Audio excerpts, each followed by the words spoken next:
नमस्कार।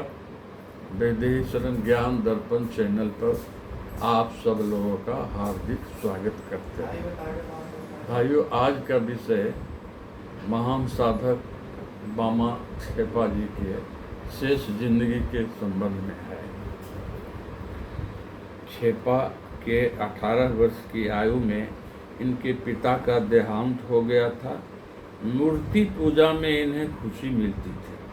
धीरे धीरे बामाचरण अपनी तारा माई के लिए पागल हो गए थे। लोग इन्हें पागल कहकर पुकारने लगे, पर इष्ट देवी का सतत स्मरण मनन करते हुए एक उन्मत्त साधक बन गए। जगत जननी के अमृत सत से उनका समस्त अस्तित्व में ओतप्रोत हो गया, वैराग्य प्रवास हो गया। रिद्धि सिद्धि युक्त साधक कैलाशपति के समय समय पर विभिन्न चमत्कारों को देखकर विस्मय से भर जाते। एक बार बाढ़ में भरी हुई नदी के उस पार से खड़ाऊं पहने हुए पैदल इस पार बालू पर चले आए। मृत तुलसी के पौधे को पानी छिड़क कर हरा भरा कर देते। सिद्ध भक्त के लिए ऐसा कर देना बहुत छोटी चीज होती है। भक्ति करने पर स्वयं होने लगता है। वामाचरण के कैलाशपति बाबा कौल मार्ग के गुरु थे। तारा माँ का पुत्र तारा माँ के साथ महाश्मशान में सदा के लिए रह गए। कुछ दिन के बाद इनकी माता राजकुमारी स्वर्गवास सिधार गई। छोटा भाई रामचरण माँ के शरीर को लेकर उपस्थित हुए। वर्षा से भरी हुई नदी को पार करना संभव नहीं, इसलिए नदी के उस पार ही दाह कर्म का प्रबंध किया जा रहा था। नदी के इस पार छेपा थे। छेपा ने नदी में छलांग लगाकर माँ का शरीर नदी के इस पार लाकर दाह संस्कार किया। माँ तारा के स्थान में माँ का दाह संस्कार किया। भाई को बोल दिया, माँ का श्राद्ध अच्छे ढंग से करना, कई गांवों को निमंत्रण देकर खिलाना। श्राद्ध कार्य के दिन अद्भुत घटना हो गई। छेपा ध्यान में बैठे हैं एवं उधर खाद्य सामग्री पहुंचने लगे। छेपा के भक्त अपनी इच्छा से नाना प्रकार की भोज सामग्री भेज दिए।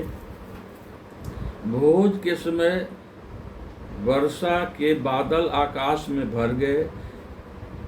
किसी भी क्षेत्र मेघ की आशंका होने लगी। किसी भी क्षेत्र की मेघ की आशंका होने लगी। छेपा माता के श्राद्ध दिवस पर उपस्थित हुए। माँ तारा उच्च स्वर में उच्चारण कर ध्यानस्थ हो गए। पास में ही चारों ओर प्रचंड वर्षा हो रही थी, किंतु श्राद्ध स्थल में एक बूंद भी जल नहीं। इस अलौकिक घटना को देखकर सब चकित हो गए। इस महापुरुष को शुद्ध अशुद्ध, खाद्य अखाद्य, जात पात आदि का कोई विचार नहीं था। देवता और मनुष्य में, मनुष्य और कुत्ते में उन्हें भेद ज्ञान नहीं था।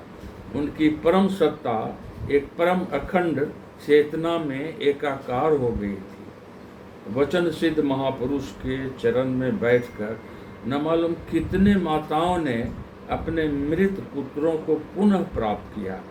कितनी विधवाएं वैधव्य के दुख कष्ट से अपने को बचा सकी। एक बार एक जमींदार तारापीठ में पूजा करने आए।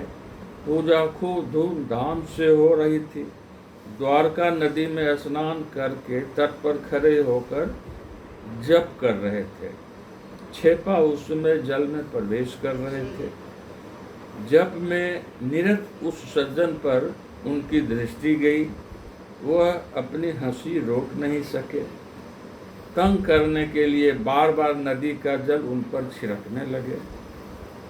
जमींदार सज्जन क्रोधित होकर चिल्ला उठे, कौन यह पागल है जप कर रहा हूँ, इसने अपवित्र कर दिया। छेपा ने उत्तर दिया, तारा माई के यहाँ आए हो, उनका नाम जप कर रहे हो और मन में मयूर कंपनी के जूते की बात सोच रहे हो।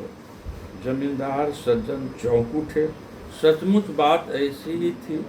कलकत्ता जाकर उस कंपनी का एक जोड़ा जूता खरीदने की बात उनके मन में उठी थी। कौन यह अंतर्यामी पुरुष है जिनकी दिव्य दृष्टि से वह अपने मन की एक अत्यंत साधारण बात को भी नहीं छिपा सका? यह साधारण पागल नहीं है, तारापीठ के शिवकल्प महापुरुष बामा छेपा। जमींदार सज्जन व्याकुल भाव से पुनः छेपा के दर्शन के लिए दौड़ धूप करने लगे, किंतु उस दिन छेपा का कोई कहीं पता नहीं चला और खिन्न मन से वह कलकत्ता लौट आए। छेपा बाबा वाक सिद्ध पुरुष थे। एक बार भी यदि उनके मुंह से किसी रोगी के संबंध में कोई बात निकल जाती तो वह रोगी चाहे कितना भी मरणासन्न क्यों न हो, उसके संबंध में चिंता की कोई बात नहीं रह जाती। और अंतिम बार तारा तारा की ध्वनि द्वारा सबको चकित करते हुए समाधिस्थ हो गए। मृतलीन लीला समाप्त हो गई। धन्यवाद। यदि चैनल अच्छा लगे तो इसे सब्सक्राइब कर दें, लाइक कर दें एवं शेयर कर दें।